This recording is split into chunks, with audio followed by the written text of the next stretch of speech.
पड़ा। मैं हूं हिमांशु द्विवेदी और स्वागत है आपका हमारी खास पेशकश चुनावी संवाद में। चुनावी संवाद के तहत आज का हमारा संवाद बड़ा महत्वपूर्ण है।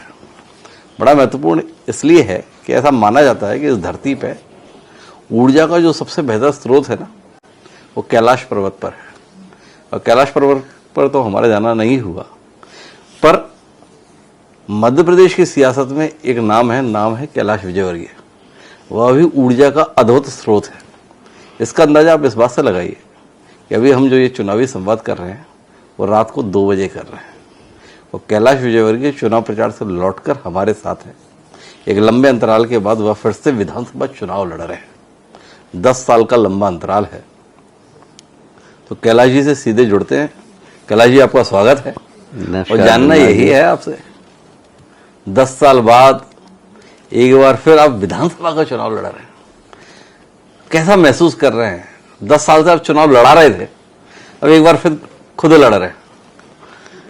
देखिए, कार्यकर्ता का उत्साह देख के मेरा उत्साह डबल हो गया जी। और कार्यकर्ता का विश्वास, जनता की अपेक्षा, ये दोनों मिलकर मुझे फिर से काम करने की प्रेरणा दे रही है और ऊर्जा दे रही है।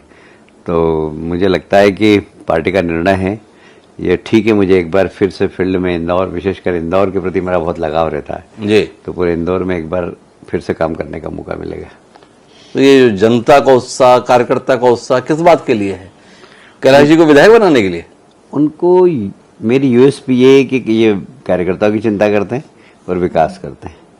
तो कार्यकर्ता इस बात से उत्साहित है कि एक ऐसा नेता हमको मिला है, कम से कम हमारी चिंता करेगा। और डेवलपमेंट करना मेरी आदत है। मैंने इंदौर में मेयर रहते हुए डेवलपमेंट किया, पीडब्ल्यूडी मिनिस्टर होते हुए मध्य प्रदेश की सारी सड़कें बनाई, पावर मिनिस्टर होते हुए पूरा पावर को मैंने ठीक किया, इंडस्ट्री मिनिस्टर होते हुए मैंने बड़ी बड़ी इंडस्ट्री टीसीएस, इंफोसिस जैसी आईटी कंपनी भी लाया मैं।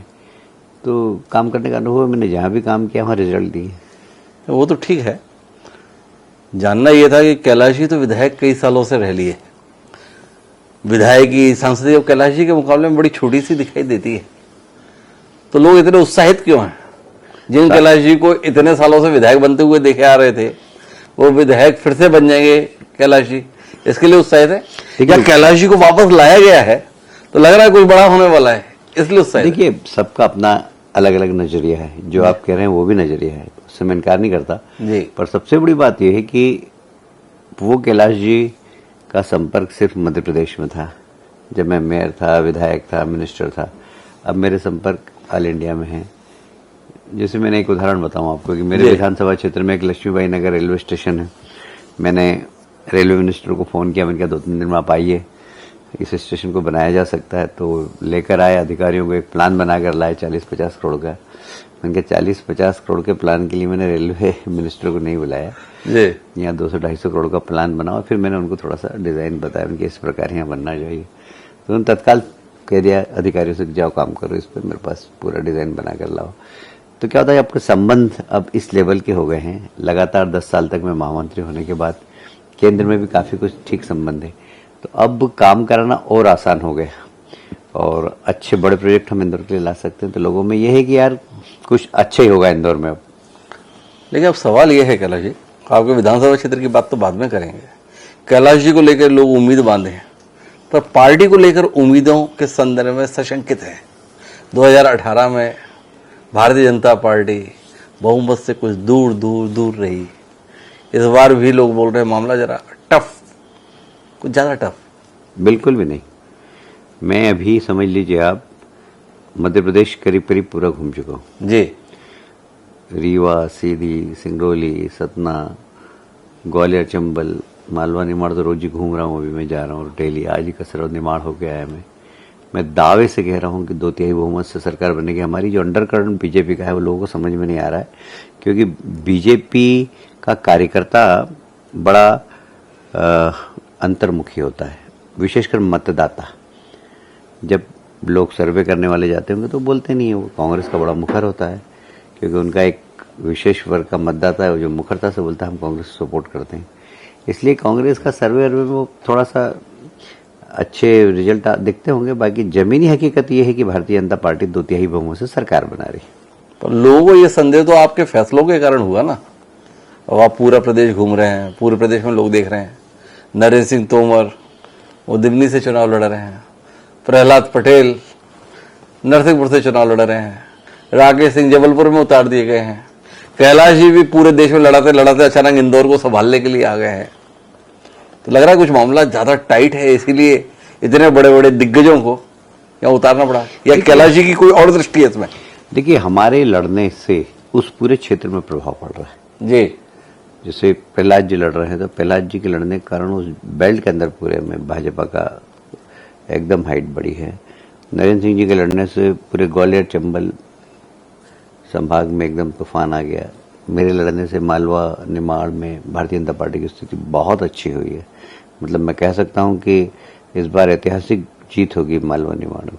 मतलब शिवराज जी के कंधे काफी कमजोर हो गए, इसलिए आप सबको सहारा देने के लिए आगे आना पड़ा अपने पुराने साथी को। ऐसा बड़े पुराने साथी रहे हैं आपके। ऐसा नहीं कह सकते हम शिवराज जी के कंधे कमजोर हो गए, पर हमेशा हम शिवराज जी के सहयोगी रहे और आज भी सहयोगी हैं।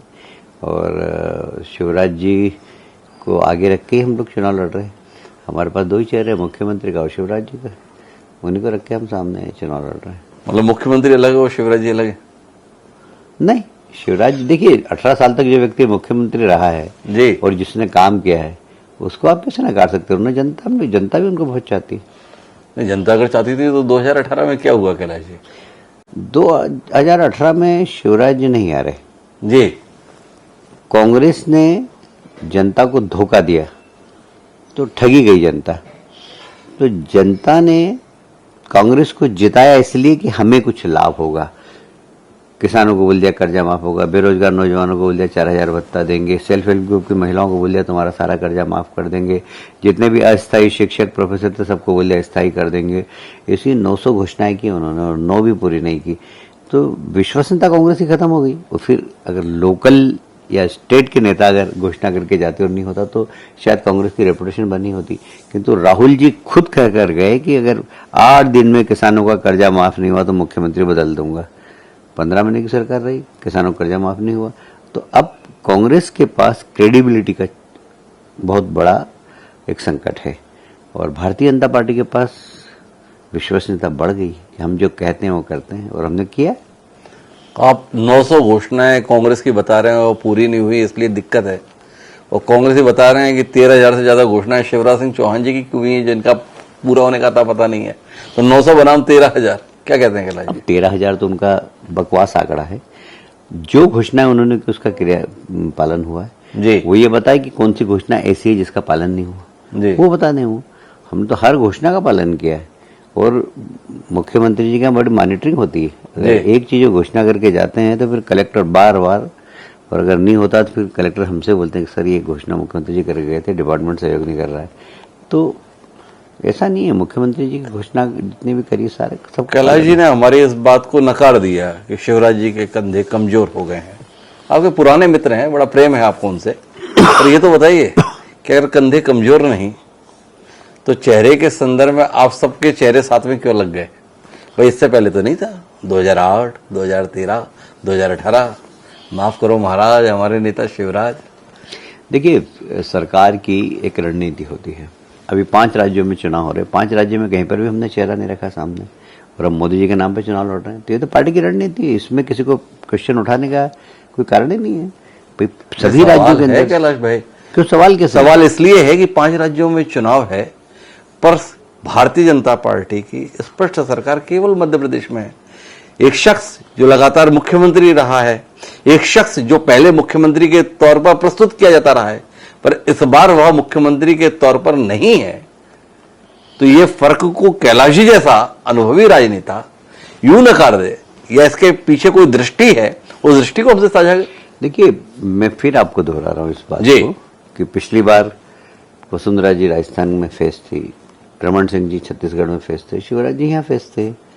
अब कहीं पर भी फेस नहीं है तो इसमें प्रश्न उठाने का मतलब ही क्या है? अब कोई व्यक्ति कहीं पर भी फेस नहीं है। अब कैलाश जी इस बात का जवाब देना नहीं चाहते। भाई डॉक्टर रमन सिंह अब मुख्यमंत्री नहीं है, वसुंधरा राजे भी अब मुख्यमंत्री नहीं है, भाई शिवराज जी तो अभी भी मुख्यमंत्री है ना, इसलिए ये सवाल पूछ लिया जाता है। खाली एक राज्य के लिए सरकार अलग रणनीति बनाए अपने आप की, ये सलाह है क्या? ये सलाह तो मैं भिजवा दूंगा ऊपर। ना हम सलाह क्यों देंगे, हम तो जानना चाहेंगे आपकी रणनीति क्या है। हम अच्छे लोगों की सलाह ऊपर भिजवाते हैं कभी कभी। लेकिन इस चुनाव में और पहले के चुनावों में क्या फर्क देख पा रहे हैं कैलाश जी? क्योंकि कैलाश जी ने इस दौरान पूरे प्रदेश में अपने दौरों की संख्या बड़ी सघन की हुई है, हर तरफ आप संवाद कर रहे हैं, हर तरफ मिल रहे हैं, क्या फर्क देख रहे हैं? मुझे लगता है कि इस बार बहुत गुस्से में कांग्रेस के खिलाफ मतदान होगा और जनता में इस बात का गुस्सा है कि क्या आप जनता को बेवकूफ समझते हो? पिछली बार आपने घोषणा पत्र दिया, इस बार फिर घोषणा पत्र दे दिया और अव्यवहारिक घोषणा पत्र। लोग समझते हैं कि जो घोषणा की है वो बिल्कुल अव्यवहारिक है, इसलिए कांग्रेस के खिलाफ गुस्से से लोग भारतीय जनता पार्टी को और ज्यादा वोट देंगे। अच्छा, उनके घोषणा पत्र को लेकर लोगों में गुस्सा है, उस गुस्से से आप भी डर गए क्या, जिसके कारण से चुनाव के मतदान में अब 10 दिन भी न बचे हैं और आपके घोषणा पत्र का आता पता नहीं?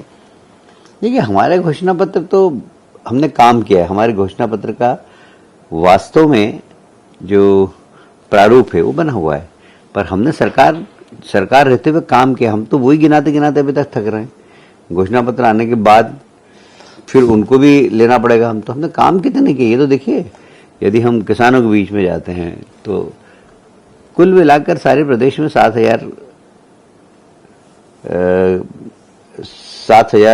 लाख जी स्क्वायर एकड़ में 7 लाख एकड़ में सिंचाई होती थी जी, अब 45 लाख एकड़ में सिंचाई हो रही है जी।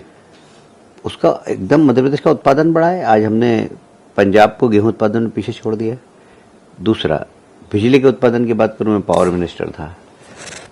मध्य प्रदेश में पावर 5000 मेगावाट था जी, आज 28,000 मेगावाट है। जितना आवश्यकता है प्रदेश की उतना हम उत्पादन कर रहे हैं। जब बहुत पीक समय आता तो बाजार से खरीद लेते, बाकी हमें जितना आवश्यकता लगती है लगभग 10 महीने हमें 25 से 28 आत्मनिर्भरता की स्थिति। 25 से 28 मेगावाट लगती है। वो हमारे पास खुद का उत्पादन है। आप सोचिए 5 से 28 तक मेगावाट तक उत्पादन पहुंचाना। सड़क की बात करूं, आपको मालूम है पीडब्ल्यू मिनिस्टर था, 60,000 किलोमीटर सड़कें थी। सिर्फ देवास का बाइप गड्ढे वाला था, बाकी पूरे प्रदेश में गड्ढे थे। आज 5,10,000 किलोमीटर सड़कें हैं बिना गड्ढे वाली। ये प्रदेश का विकास है भाई। उससे पर कैपिटा इनकम बढ़ी है, व्यापार बढ़ा है। आज प्रदेश में जीएसटी एकदम 3 गुना हो गया है, जीएसटी से इनकम, क्योंकि व्यापार बढ़ा है। तो हर दृष्टि से मध्य प्रदेश ने बहुत प्रोग्रेस की है। जो पिछड़ा हुआ राज्य था वो अब अगले राज्यों की श्रेणी में आकर खड़ा हो गया। तो मतलब इतनी तरक्की हो गई कि अब कुछ करने के लिए बचा नहीं, इसलिए घोषणा पत्र की जरूरत नहीं रही। नहीं, घोषणा पत्र तो आ रहा है। मैं कहता हूँ हमने काम इतने सारे किए हैं कि अब घोषणा पत्र जारी करेंगे और उसका प्रचार 3 दिन में कर देंगे। अभी से घोषणा पत्र जारी करें हम। घोषणा पत्र को इतना देर से जारी करने की कोई खास वजह? क्योंकि आपने इतने चुनाव लड़ाए हैं। अमूमन होता यह है कि घोषणा पत्र के माध्यम से ही चुनाव की दिशा को तय कराने की कोशिश की जाती है। यह बताया जाता है कि हम आपके लिए आने वाले 5 साल के लिए ये रोड मैप लेके आ रहे हैं। इस बार कोई कंफ्यूजन है क्या? नहीं, हमने काम ही इतना किया, वो तो बताए जनता को पहले। जो हमने काम किया वो याद नहीं दिलाएंगे तो कैसे काम चलेगा जी। तो हमें जो हमने काम किए हैं पहले तो वो जनता को याद दिला दें, उसके बाद घोषणा पत्र में क्या करेंगे वो बता देंगे। तो दोनों के लिए समय तो चाहिए, नहीं तो हम घोषणा पत्र में उलझ जाए और जो काम किया हमने वो बताया नहीं। तो पहले तो अभी हम वही बता रहे हैं कि हमने क्या क्या काम किया। जैसे मैंने भी आपको बताया, सड़क का डेवलपमेंट, एग्रीकल्चर का डेवलपमेंट, पावर का डेवलपमेंट, ये सब मैंने आपको बताया। जब इतने अच्छे काम किए तो अपने इतने विधायकों को घर क्यों बिठा दिए आप? जब सब कुछ इतना बढ़िया था, लोग टूटे पड़ रहे हैं भाजपा को वोट देने के लिए, सरकार ने काम बेहतरीन किया है। और सरकार ने काम तो तभी बेहतरीन किया होगा जब विधायकों ने भी उनके साथ में हम कदम बनाया होगा। तो इतनी तलवारें क्यों चलाई कैलाश जी आप लोगों ने? देखिए, जब एक तो नई लीडरशिप हमको बीच बीच में डेवलप करना, पहली बात तलवार चलाने के कारण। दूसरी बात, कुछ विधायकों के खिलाफ एंटी इनकम्बेंसी भी रहती है, तो उसको भी हमें देखना पड़ता है कि कौन जीत सकता है कौन नहीं जीत सकता। इन सब बातों को ध्यान में रखते हुए तो टिकट का वितरण किया जाता है। टिकट ऐसा नहीं कह सकते कि विधायक जीतता रहा तो उसको टिकट दे दो, उसके खिलाफ एंटी इनकम्बेंसी हो तो वहां पर नया लीडरशिप हमने दी है। तो कुल मिलाकर नंबर का गेम होता है जी। कौन जीत सकता है, किसको खड़े रहने से ज्यादा सीट आएगी, उसके ऊपर विचार होता है। तलवार वहीं चलती है। जी, तो आप मानते हैं कि आप लोगों के विधायक ठीक से काम वाम नहीं करते हैं, इसलिए इतने बड़े स्तर पे काटना पड़ता है? नहीं, बहुत ज्यादा कहाँ काटे, इस बार तो रेपुटेशन ज्यादा हुआ। इसको लेके हमारे कार्यकर्ता कह रहे थे कि हर जिले में 2-3 कम से कम नए चेहरे देना थे जी, पर हमारे रेपुटेशन बहुत हुआ इस बार, तो क्योंकि सरकार चलानी हमको। हमने सीनियर से सीनियर लोगों को भी, 80 साल के लोगों को भी टिकट दिया है और 25 साल के आदिवासी नौजवान को भी टिकट दिया है। ऐसी क्या मजबूरी आन पड़ी? लगातार कहानी बनाए हुए थे आप पूरे देश में कि 75 जिनकी उम्र हो गई उनका अब काम नहीं है, पर इस बार 75 पार वालों को भी मैदान में उतारना पड़ा। क्या ऐसा बदलाव की वजह रही? कुछ सीट्स ऐसी रहती हैं जिस सीट्स के मतदाताओं का एक व्यक्ति के ऊपर उतना लगाव रहता है जी, तो लगता है कि जब वहां के लोग इतना चाहते हैं इनको इस उम्र में भी जी, तो जो विनिंग कैंडिडेट है उसी को देंगे टिकट। तो 80 साल की उम्र में भी वो विनिंग कैंडिडेट है। अगर यही पैमाना है तो कैलाश जी को 2018 में चुनाव क्यों नहीं लड़ाया? लोग तो मानते हैं कैलाश जी को बहुत चाहते हैं लोग, पर कैलाश जी 2018 में मैंने मना किया क्योंकि मैं बंगाल का प्रभारी था। बंगाल में मुझे पूरा समय देके काम करना था। मुझे तो लोकसभा का ऑफर था, राज्यसभा का ऑफर था, मैंने सब मना किया। तो कैलाश जी कौन से अपनी सीट पे अभी बड़ा समय देते हैं? कैलाश जी तो अभी भी घूमते दिखाई देते हैं, जब देखो तो अपना हेलीकॉप्टर लेके कभी इस तरफ कभी उस तरफ। तो कम से कम इस तर्क के साथ में आप कह रहे हो कि 2018 में इसलिए नहीं लड़ा कि बंगाल का प्रभारी था? अभी तो क्या है कि सुबह जाता हूँ शाम को आ जाता हूँ, पहले तो रहता ही बंगाल में था ना जी। अभी तो मैं आज भी निमाड़ में गया, शाम को आ गया, अपने क्षेत्र में जनसंपर्क किया और वहां से आके आपसे बात कर रहा हूँ मैं जी। तो कम से कम जनसंपर्क थे आज। मतलब जब आचार संहिता 10 बजे समाप्त हो गई उसके बाद मैंने पैदल जनसंपर्क किया। कौन सी धारणा ठीक है? एक लोग आकलन कर रहे हैं कि पिछली बार मालवा निमाड़ में इसलिए निपट गए कि कैलाश जी सीट छोड़ गए, ये वाली धारणा ठीक है? या कैलाश जी ये तर्क दे रहे हैं कि वो क्या है, मेरे पास प्रचार के लिए समय नहीं था अपनी सीट पर, इसलिए मैं चुनाव नहीं लड़ा? किस बात के साथ में रहे हम? नहीं, आप इसी बात के साथ रहिए कि पार्टी ने जो निर्णय किया और जो काम दिया उस काम में मैं लगा हुआ था। तो मैंने कहा कि अगर वहां पर मेरी आवश्यकता ज्यादा है अभी जी, अपेक्षा है आगे, इसलिए वहां मैं लग गया।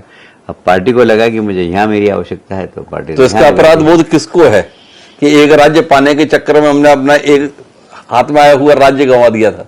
नहीं, कौन सा गंवा दिया? मध्य प्रदेश आपने गंवा दिया था 2018 में। नहीं, वो अब ये बात देखिए, मैंने बताया ना आपको कि इसलिए नहीं गवाया मध्य प्रदेश, इसलिए गया है कांग्रेस ने लोगों को छला। जी, हमारी रणनीति बिल्कुल ठीक थी, कांग्रेस ने बहुत लोगों को धोखा दिया, लोगों के प्रति बिल्कुल अविश्वास कांग्रेस के लिए हो गया है, क्योंकि कांग्रेस ने बिल्कुल बड़े बड़े नेता आके कह गए इन सारी घोषणाओं के बारे में। इस बात को कैसे माने कैलाश जी? ये सवाल इसलिए है कि उस चुनाव के अंतर्गत विंध्य की 30 में से 24 सीटें भाजपा जीत रही है और मालवा निबाड़ा में साफ हो रही है, तो आपकी इस बात पे कैसे एतबार करें? देखिए, कांग्रेस हमारे वोट में बहुत ज्यादा अंतर नहीं था, बल्कि हमें संख्यात्मक दृष्टि से कांग्रेस से शायद 20 या 25 हजार वोट ज्यादा मिले थे। पर कुछ सीटें ऐसी थी जहां पर हम 2000, 5000, 7000, 8000 ऐसे हारे। ट्राइबल एरिया हमारा पूरी तरीके से हम असफल हो गए। तो उसके कारण सिर्फ यही है कि लोगों को भ्रमित किया गया और लालच दिया गया बड़ा, पर लोग ठगा गए। अब कांग्रेस के आप अपनी अहमियत को नकार क्यों रहे हैं? भाई, हम तो ये जानना चाह रहे हैं, एक आकलन है कि पिछली बार कैलाश जी अपने आप को गायब कर लिए तो उस चक्कर में मालवा निबाड़ा से भाजपा गायब हो गई। विंध्य उदाहरण है, 30 में से 24 सीटें भारतीय जनता पार्टी जो कांग्रेस के हाथों ठगे जा रहे थे तब भी भाजपा ही जीत के आ रहे थे। तो इस विरोधाभास पर कोई दृष्टि दीजिए ना कैलाश जी, तो इतनी दृष्टियां देखते हैं। मैंने बताया ना कि हमारे यहाँ ट्राइबल सीट्स काफी हैं जी, और ट्राइबल सीट्स में हम अपनी बात ठीक तरीके से नहीं रख पाए, कांग्रेस ने उसको ज्यादा अच्छी तरीके से रख दी। जी, तो मैं इसकी हमारा जो ओवर कॉन्फिडेंस था कि हमने काम ही इतना किया है। हर गांव के अंदर आप जाएंगे 100% लोगों को सरकारी योजनाओं का लाभ मिला है। जैसे झाबुआ में गया, गांव के गांव ऐसे हैं जहां पर हर घर में अनाज मिल रहा है, गांव के गांव ऐसे हैं कि हर घर में गैस का चूल्हा दिया गया, गांव के गांव ऐसे हैं जहां पर आधा गांव प्रधानमंत्री आवास योजना के मकान से भरा हुआ है। पर हमें वोट नहीं मिले क्योंकि कांग्रेस ने बहुत ज्यादा अपने पक्ष में इस प्रकार का प्रचार किया कि लोगों को लगा कि इस बार कांग्रेस को टेस्ट कर लेते हैं। लोगों ने टेस्ट किया और रिजेक्ट कर दिया। पर कांग्रेस इस बार बड़े संगठित तरीके से चुनाव लड़ रही है। देख नहीं रहे आप, एक तरफ दिग्विजय सिंह, एक तरफ कमलनाथ, किस तरीके की जुगलबंदी चल रही है। बेचैनी नहीं होती कैलाश देख के? कुछ नहीं, एक दूसरे के कपड़े भी तो फाड़ रहा जी, बोला ना उन्होंने, कपड़े फाड़ना दिग्विजय सिंह की फाड़ो। जी, अब इसको आप कैसी जुगलबंदी मानते हैं, मेरे को समझ में नहीं आया। 3-4 दिन मेरी जानकारी के अनुसार दिग्विजय सिंह जी कोप भवन में रहे, जी, फिर उनको दिल्ली बुलाया गया, दिल्ली से आए वो, उसके बाद वो काम पे लगे। तो कौन सी जुगलबंदी चल रही है वहाँ तो कोई जुगलबंदी नहीं है, बल्कि आपस में काफी खींचतान चल रही है। लेकिन वो दिग्विजय सिंह अभी कल आए हुए थे इंदौर, आपको लेके बहुत चिंतित थे, बोल रहे थे कलाकार इस बार दिक्कत में है। मैं महू से चुनाव लड़ा जब भी उन्होंने बोला जी, कि मैं दिक्कत में हूँ, तो महू में भी जीत के आया। 1 नंबर में भी उन्होंने इस प्रकार की सुरसुरी यहाँ पर छोड़ी, तो 1 नंबर में भी जीत के आऊंगा और अच्छे मार्जिन से जीत कर आऊंगा। तो थोड़ा इंदौर के संदर्भ में लौट कर आते हैं, ये आप बार बार सीटें क्यों बदलते रहते हैं भाई? ये आपकी सीटें क्यों बदलती रहती हैं? टिकते क्यों नहीं कैलाश जी? पार्टी तय करती है भाई, तो पूछ रहा हूँ टिकते क्यों नहीं? वे पार्टी मेरे को टफ सीट पे भेज देती, मैं चला जाता हूँ जी, और मेरे को चैलेंज मिलता है तो मैं बहुत एंजॉय करता हूँ उसको। जी, तो जब भी मुझे सीट 2 नंबर, हम आज़ादी के बाद कभी जीते ही नहीं थे, मैं जीता, मैंने जीतने के बाद यहाँ इतना काम किया कि अभी अयोध्या बन गई है। जी, 4 नंबर सीट कांग्रेस बीजेपी, एक आध 2 बार कभी बीजेपी जीती, वह कांग्रेस की सीट थी, मैं 4 नंबर लड़ा, मैंने उसको अयोध्या बना दी। फिर महू लड़ा, मैं महू मैंने इतना काम किया कि वो अयोध्या हुई। अब 1 नंबर लड़ा रहे जहाँ कांग्रेस के विधायक थे, तो वहां पर भी मैं काम करके और उसको अयोध्या बना दूंगा। तो ये भाजपा में आपसे इतनी मोहब्बत रखने वाला व्यक्ति कौन है जो आपको इस तरीके से अयोध्या बनाने के लिए भेजता रहता है? नहीं, पार्टी को लगता है कि मेरे में क्षमता है और मैं कर सकता हूँ। मेरे को तो आज से नहीं, मेरे को तो कई बार टेस्ट किया है। मेयर का चुनाव था, सुरेश सेठ साहब यहाँ पर, उन्होंने अपने आप को डिक्लेयर कर दिया कांग्रेस टिकट दे या नहीं दे, मैं तो मेयर का चुनाव लड़ूंगा। तो मेयर का चुनाव लड़ूंगा, सुरेश सेठ साहब बड़ा नाम था जी, हमारी पार्टी से उस वक्त, कोई सबके आधी अधूरे मन से लड़ने की इच्छा थी, पर यह था कि भाई कौन हरा सकता है सेठ साहब को। तो मुझे ही फोन आया लखीराम जी का, उसमें मध्यप्रदेश शेख था जी, कि यार हीरो यार, हम तुमको लड़ाना चाहते हैं। मैंने कहा मेयर, मैंने कहा मुझे उस समय मुझे ये नहीं पता था कि विधायक मेयर लड़ सकता है। मैंने कहा मैं तो ऑलरेडी विधायक हूँ, विधायक बस इस्तीफा नहीं दूंगा मैं। जी, तो बोले हमने देख लिया है म्यूनसिपल एक, तुम मेयर लड़ सकते हो। तो मैंने, और बोले इसलिए हम ये निर्णय कर रहे हैं कि हमने इंदौर वालों सबसे बात की और सबका ये कहना है कि तुम ही हरा सकते हो। तो मैंने कहा ठीक है दे दीजिए, आपको ऐसा लगता है। तो मैंने अपने लायर को बुलाया, पूछा, बोले हाँ लड़ सकते हो, तो लड़ा।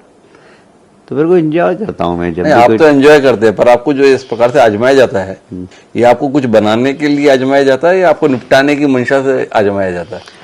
देखिए सब जानते हैं कि मैं से कोई निपटता है पड़ता नहीं, मेरा काम जमीनी है। नहीं, ये अलग बात है। मंशा क्या रहती है ऐसे फैसले लेने वाले की? पार्टी का लाभ हो, एक सीट ज्यादा मिलेगी।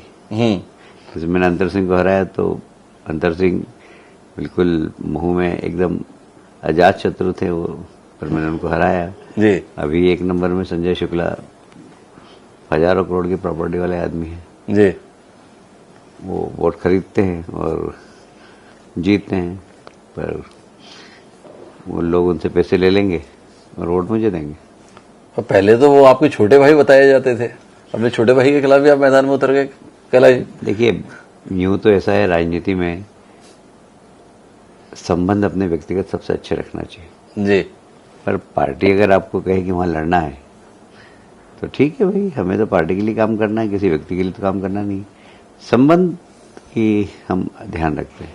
मैंने अभी तक संजय जी के खिलाफ एक बार भी एक शब्द नहीं बोला। उन्होंने बहुत सारे मुझ पर आरोप लगाए, जी, मैंने नहीं बोला। मैंने कहा बच्चा है अभी, जी, क्या बोले अपन उसको। आप तो इतने में सब कुछ बोल गए। पर संजय शुक्ला पिछले 5 साल से विधायक थे, उनके विधायक के कामकाज को कैसा देखते हैं कैलाश जी? परिणाम बता देगा आप। परिणाम तो कैलाश जी की शख्सियत के साथ में आएगा, पर संजय शुक्ला जी का पिछले 5 साल का कार्यकाल कैसा था, इस पर कुछ कहने के संदर्भ में क्यों संकोच कर रहे हैं? नहीं, कोई संकोच नहीं। ऐसा है कि मेरा ऐसा मानना है कि यदि आप विधायक बन गए या कोई से भी जनप्रतिनिधि बनते हैं तो चुनाव तो जीत सकते हो जी, लोगों का दिल भी जीतना चाहिए, जी, और दिल जीता जाता है उनकी सेवा करके। जी, यदि आप उनकी सेवा करोगे तो आप दिल जीत सकते हो।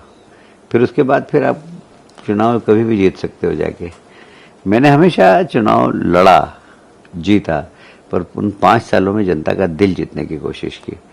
उससे कारण है कि मैं आज तो तक संजय शुक्ला अगर दिल जीतने में कामयाब नहीं हुए तो पार्टी को कैलाश विजयवर्गीय जैसी शख्सियत को उनके सामने क्यों उतारना पड़ा? अब ये तो देखिए, इसके बारे में कोई कमेंट्स नहीं करूंगा मैं, क्योंकि ये पार्टी का निर्णय है। जी, मुझसे पूछा गया था कि तुम कहाँ से लड़ना चाहते हो, तो मैंने कहा आप नीमच से लेकर राजगढ़ तक किसी भी सीट पर लड़ा तो मेरे को कोई तकलीफ नहीं है जी। क्योंकि मेरा बहुत काम किया हुआ है इस पूरे क्षेत्र के अंदर। तो अब इंदौर 1 से आप प्रत्याशी हैं। अन्य सीटों पर जो आप चुनाव लड़ते थे और इस बार चुनाव लड़ रहे हैं, क्या अंतर देख पा रहे हैं? कोई अंतर नहीं, कार्यकर्ता में बहुत उत्साह है, मतदाता खुद चुनाव लड़ रहे हैं मेरे लिए।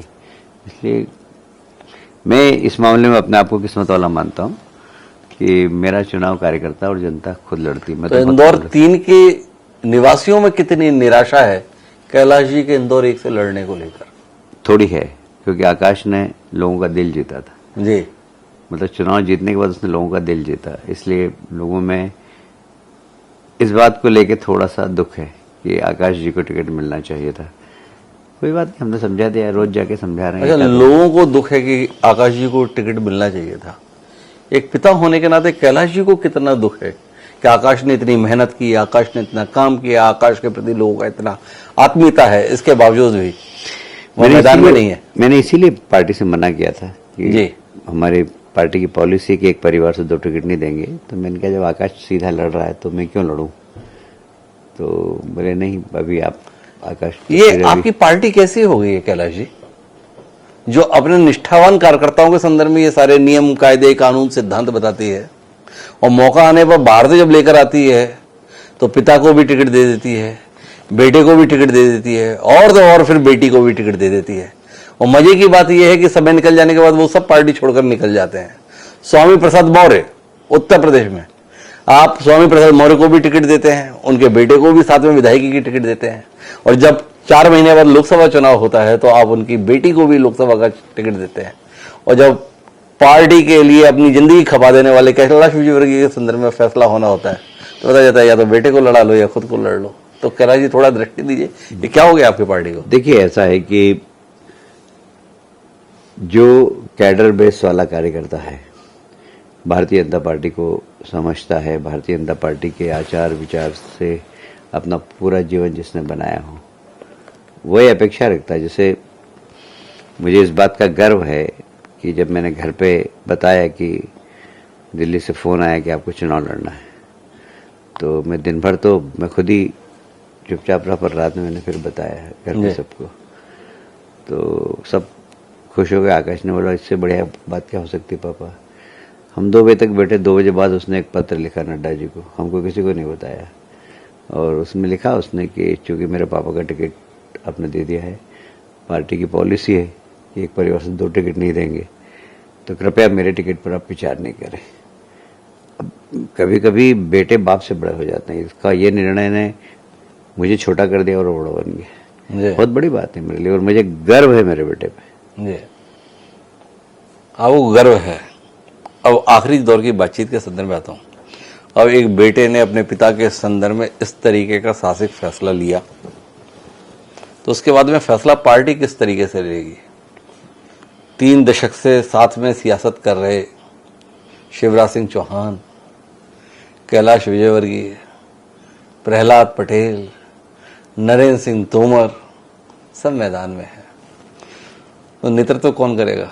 लॉटरी से फैसला होगा या सब एक राय होके अपनी तरफ से प्रस्तावित करने वाले हैं? देखिए, हमारे यहाँ इंटरनल डेमोक्रेसी आज भी है जी। विधायक दल की बैठक होती है, एक नाम आता है, उस नाम को फिर दिल्ली ले जाते हैं, पार्लियामेंट्री बोर्ड उसको सील लगा देती है, वो मुख्यमंत्री बन जाता है।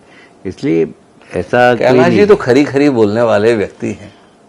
बोल रहे हैं कि हमारे विधायक दल की बैठक होती है, वहां से नाम आता है, नाम लेकर जाते हैं। हम देखते आ रहे हैं कैलाश जी, पर्यवेक्षक आता है, नाम लेकर आता है, विधायक दल की बैठक में बताता है और उस नाम पर मोहर लगाई जाती है। ऐसा नहीं है जी, ऐसा नहीं है। हमारे यहाँ बाकायदा विधायकों से पूछा जाता है। मैं विधायक था तो मुझसे पूछा गया था जी, तो हमने शिवराज जी का नाम लिया था जी, बल्कि हमने लॉबिंग करके सब लोगों से बोला कि शिवराज जी का नाम लेना। जी। तो किसके खिलाफ लॉबिंग की थी आपने? किसी के खिलाफ नहीं, किसी के खिलाफ लॉबिंग नहीं करी, वो शिवराज जी मुख्यमंत्री बने इसके लिए। अरे भाई अभी तो आप बोले कि हमने लॉबिंग की थी, शिवराज जी का नाम लेना, तो इसीलिए कौन सामने चुनौती था जिसके कारण लॉबिंग की थी? कोई चुनौती नहीं थी, पर कोई दूसरा नाम नहीं आया जी, इसलिए सर्वानुमति से शिवराज जी का नाम जाए। तो आपने उस फैसले को लेकर कितना संतोष हो, कितना असंतोष है? नहीं, खुश हैं हम तो जी, हमें कोई असंतोष नहीं जी। एकदम खुश। अगर आप इतने ही खुश हैं तो इस बार वो नाम गायब गायब सा क्यों दिखता है कौन सा? जिसके लिए आपने लॉबिंग की थी? हम तो रोज हर भाषण में 2-3 बार नाम लेते हैं। आज ही आप मेरा वीडियो देख लो कसरावत का। जी, मैंने कहा कि हमारे नेता जो कहते हैं वो करते हैं। शिवराज जी ने भी जो कहा है वो किया है, प्रधानमंत्री जी ने भी जो कहा है वो किया है। हम कांग्रेस की तरह नहीं है कि 900 वादे कर दें और एक भी पूरा नहीं करें। अगर सब कुछ इतना बढ़िया है तो मोदी के मन में एमपी है जैसे स्लोगन के साथ अपनी नैया पार लगाने की कोशिश कैलाश जी आप लोग क्यों कर रहे हो? अगर प्रदेश के स्तर पर सब कुछ इतना बढ़िया था तो मोदी जी को दांव पर लगाने के लिए क्यों उतारू हो गए आप लोग? मैं आपसे फिर कह रहा हूँ जी, कि 5 राज्यों के चुनाव हो रहे हैं, 5 जगह एक सरी की पॉलिसी बनाई है चुनाव लड़ने की, उसमें मध्य प्रदेश भी है। तो उसमें नयापन क्या है? मध्य प्रदेश के लिए अलग से रणनीति बनाना चाहिए, राजस्थान के लिए अलग से रणनीति बनाना चाहिए, ये आपकी सलाह है क्या? ना हमारा तो सवाल है मासूम सा नहीं कि इतने बड़े बड़े दिग्गज, इतने मजबूत मजबूत कंधे, भाई हमने एक सवाल कर दिया कि शिवराज जी के कंधे कमजोर क्यों हो गए, तो कैलाश जी को तुरंत बुरा लगे, कैसी बात करो, हमारे मित्र के संदर्भ में ऐसी बात बोल दे रहे हो। तो भाई हम तो ये पूछ रहे हैं, कैलाश जी, प्रहलाद जी, नरेंद्र जी, राकेश जी, शिवराज जी, इतने सब होते हुए भी भरोसा नहीं आ रहा अपने आप पे कि हम लोग जनादेश पार्टी के पक्ष में ले लेंगे। जो मोदी जी पूरी देश और दुनिया के संदर्भ में कर रहे हैं उनको आपने दांव पर लगा दिया। ऐसी मजबूरी क्यों आन पड़ गई? एक मामूली सा अंतर क्या पड़ा पिछली बार के चुनाव में? देखिए, मुझे लगता है कि आपको बीजेपी की पुरानी लीडरशिप का भी अध्ययन करना चाहिए। जी, हम छोटे थे जब नारे लगाते थे, भाजपा की क्या तैयारी, बच्चा बच्चा अटल बिहारी। जी, अटल बिहारी हमारे नेता थे, उसके बाद फिर अडवाणी जी हमारे नेता बने तो उनके नारे लगाए हमने। अब मोदी जी हमारे नेता तो हम उनके नारे लगा रहे हैं। तो इसमें कौन सा नयापन दिख रहा है आपको? अब क्या करें, असल में क्या है कि 20 साल का गैप बीच में आया ना, हमने उसको बड़ी नजदीकी से देखा। 2003 में, 2008 में, 2013 में, 2018 में, उसमें ये दिखा नहीं बच्चा बच्चा अटल बिहारी। तो इस कारण से ये सवाल आ गया। बहरहाल अब आखिरी सवाल है कैलाश जी, कुल मिलाकर एक बड़े लंबे अंतराल के बाद आप विधानसभा चुनाव लड़ने के लिए आए तो आपने एक बात कही, मैं कोई विधायक बनने के लिए नहीं आया, बड़ी जिम्मेदारी के लिए आया। तब से लोग बड़ी जिम्मेदारी को लेकर बड़ी उत्सुकता के साथ कैलाश जी की ओर देख रहे हैं। तो कैलाश जी उस बड़ी जिम्मेदारी के संदर्भ में क्या कहते हैं? देखिए, ऐसा है कि अभी मैं जनरल सेक्रेटरी भी हूँ। भारतीय जनता पार्टी में जनरल सेक्रेटरी छोटा पद नहीं होता है। कांग्रेस में तो क्या है कि 1000 जनरल सेक्रेटरी होते हैं और एक दूसरे को पहचानते भी नहीं हो। हमारे हम 8 जनरल सेक्रेटरी और हमारे बड़े सिस्टमेटिक काम होता है कि हमारी हर 3 महीने में बैठक होती है, कार्यक्रम बनते हैं, हम कार्यक्रम की मॉनिटरिंग करते हैं। तो एक संगठन की जो पद्धति है काम करने की, उसके हम महत्वपूर्ण हिस्से हैं। तो अपने आप में संगठन भाजपा में महत्वपूर्ण होता है। तो वैसे ही में तो एक तरीके से मुझे बहुत बड़ी जवाबदारी मिली हुई जनरल सेक्रेटरी की। लगभग पिछले 1 दशक से मिली हुई है। हाँ, तो उसके साथ विधायक, आज इंदौर में अगर 500 करोड़ 1000 करोड़ की कोई योजना लाना हो जी, तो 10 साल पहले वाले कैलाश विजयवर्गीय को तकलीफ आती थी, पर आज थोड़ी तकलीफ आएगी मुझे। आज तो मैं किसी भी मंत्री के पास जाकर बैठ जाऊंगा कि यार मेरे इंदौर शहर के लिए मुझे ये चाहिए, देगा वो। तो आज की पोजीशन, उसके लिए कैलाश जी को विधायक होने की जरूरत थोड़ी पड़ती है, वो तो कैलाश जी वैसे ही ले आते हैं। नहीं, पर कैलाश जी अगर विधायक बन रहे हैं, देखिए, प्रशासन का हिस्सा होना बहुत जरूरी है। मैं 10 साल से किसी भी जिले की बैठक में गया, कभी गया नहीं, न कोई काम में हस्तक्षेप किया जी। मैंने जब भी हस्तक्षेप किया जब इंदौर का अहित मुझे कोई दिखा, क्योंकि भाई ये मुझे अच्छा नहीं लग रहा है जी। बाकी मैं कभी कोई बैठक में नहीं जाता था और कभी कोई हस्तक्षेप भी नहीं करता था। पर अब मैं सीधा इंदौर का जनप्रतिनिधि होने के नाते नगर निगम की बैठकों में जाऊंगा, आईडीए में हस्तक्षेप करूंगा, शहर के विकास के लिए सबके साथ बैठ के प्लान बनाऊंगा, एक अच्छा शहर बने हमारा, बहुत अच्छा शहर बने। अभी लोग तुलना करें कि यार शहर हो तो इंदौर जैसा हो, जिसमें पोल्यूशन कम हो, जिसमें यातायात थोड़ा ठीक हो। अभी हमारे यातायात की बहुत गाड़ी की संख्या औसत देश के अंदर जनसंख्या के हिसाब से जितनी किसी शहर में गाड़ी होना चाहिए, उसमें सर्वाधिक इंदौर में गाड़ियां हैं। उससे ट्रैफिक पर हमारा प्रभावित हो रहा है। तो उसको डिसेंट्रलाइजेशन के लिए पॉपुलेशन को हमें क्या करना, ये सब लंबे प्लान बनाना है। और हमारे मैं मेयर था तब से सोच रहा था, आधे शहर को तो मैंने ठीक किया, उसके बाद अभी तक मुझे मौका नहीं मिला था कि मैं इन सब बातों पे बैठ के अधिकारियों से काम करा सकूं, क्योंकि मैं संगठन का काम कर रहा था, मुझे समय भी नहीं मिल रहा था। अब इंदौर के लिए बहुत अच्छे दिन आने वाले हैं। तो बहुत कुछ ठीक करने वाले हैं आप। बहुत ठीक करूंगा मैं। तो नाइट कल्चर भी बंद कराने वाले हैं? नाइट कल्चर का विरोधी नहीं हूं मैं जी, पर नाइट कल्चर के नाम पर जो नशा ड्रग्स का और हीरोइन और ब्राउन शुगर और पता नहीं क्या क्या जो चल रहे हैं, उसका मैं बहुत विरोधी हूं। इस शहर की तरुणाई को बचाना हमारा दायित्व है। मैंने एक बहुत उन्नत प्रदेश को अपनी आंखों से डूबते हुए देखा, पंजाब को जी, और एक पीढ़ी पूरी खत्म हो गई वहां नशे में। और पाकिस्तान ने षड्यंत्र पूर्वक वहां नशा भेजकर वहां की तरुणाई को खराब किया है। अब उन लोगों के तार ऐसे शहरों में भी आ रहे हैं। मैंने अधिकारियों की बैठक ली थी, मैंने कहा भाई ये चोर को मारने से पहले चोर की मां कौन है पहले ये तलाश करो। तो हम प्रतापगढ़ तक हमारी पुलिस पहुंच गई और मुझे जो जानकारी मिली है प्रतापगढ़ का में जो अफीम आ रही है वो कहीं बाहर से आ रही है, ये सब ड्रग्स आ रहे हैं बाहर से आ रहे हैं। हम लोग राजस्थान पुलिस और हम मिलकर संयुक्त रूप से चुनाव के बाद कार्रवाई करेंगे और इंदौर को हम इससे बचाएंगे। तो कुल मिला के कैलाश जी ने 2-3 महत्वपूर्ण बातें कही। सबसे महत्वपूर्ण बात तो वे कह रहे हैं कि मध्य प्रदेश में एक प्रचंड बहुमत के साथ भारतीय जनता पार्टी सत्ता में आ रही है। दूसरा उनका कहना है कि इंदौर के अच्छे दिन आने वाले हैं। और तीसरी बात उनका कहना है कि कुल मिला के इंदौर में कई काम जो उनके अधूरे रह गए थे, अब वो उन्हें वापस पूरे करने वाले हैं। तो अब कैलाश जी के दावे हैं, दावे वास्तविकता की धरातल पर कितने सही साबित होते हैं इसका पता तो 3 दिसंबर को चलेगा। पर कैलाश जी जहां आते हैं वह माहौल तो बना ही देते हैं। तो इंदौर में माहौल बना हुआ है, प्रदेश में माहौल क्या बनेगा इसके लिए 3 दिसंबर के बाद इंतजार करेंगे। पर कैलाश जी आपका बहुत बहुत धन्यवाद। धन्यवाद हिमांशु जी, बहुत बहुत धन्यवाद। रात में भी आपने जिस उत्साह के साथ, जिस ऊर्जा के साथ हमसे बातचीत की, उसके लिए INS के सभी दर्शकों की ओर से आपका हार्दिक आभार। बहुत बहुत धन्यवाद। दोस्तों, चुनावी संवाद में भी इतना ही। फिर मिलते हैं किसी नई शख्सियत से। मुझे दीजिए सदा प्रणाम।